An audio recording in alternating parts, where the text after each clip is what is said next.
The breaking news comes out of Afghanistan. We are getting reports that a plane has left Kabul airport with about 200 people on board, including some Canadians. CBC's Natasha Fatah is tracking this story. I know it's still developing, but what's the latest, Natasha?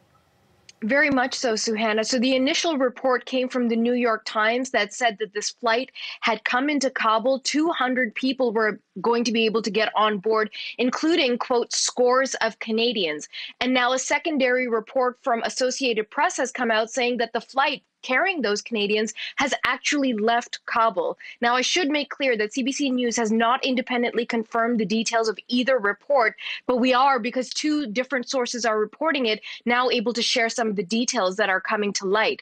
So, according to the New York Times, a U.S. official familiar with the negotiations between the Americans and the Taliban interim government said that this flight was able to come in, that 200 people have been cleared to depart. And this includes, quote, scores of Canadians and a handful of U.S.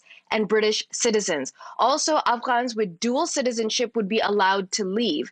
Now, they're also reporting that a number of individuals have checked into the flight. This flight came in from Qatar on Thursday morning.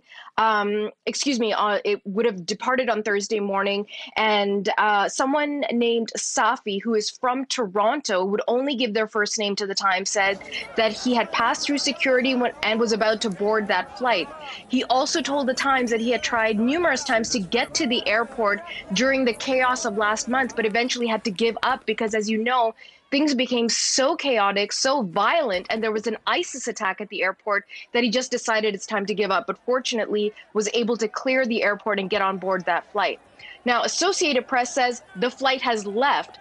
It came in from Kabul airport. It's a Qatar Airways flight, and it's going back to Doha.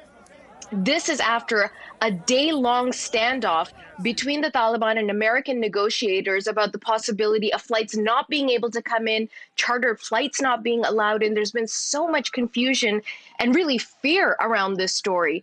So if in fact that's true, and 200 people have been able to leave, including Canadians, this is very good and hopeful news for the thousands of NATO allies, Canadians, Afghan colleagues who have been left behind, who were not able to board those final flights towards the end of August that were evacuating people out of the country. Remember that the Taliban has formed government. It has been violent. It has been scary and confusing. Islamic law is now in place. ISIS is taking over.